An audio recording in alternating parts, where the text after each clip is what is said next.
গভীর জঙ্গলের মাঝে ছিল এক গ্রাম, যেখানে সূর্য ডোবার সঙ্গে সঙ্গেই সব দরজা বন্ধ হয়ে যেত।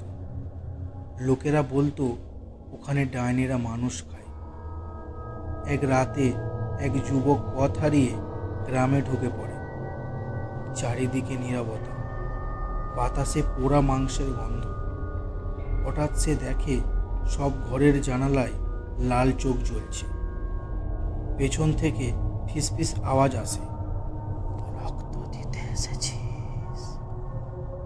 সে ঘুরতেই দেখে উল্টো পায়ে দাঁড়ানো এক ডাইনি।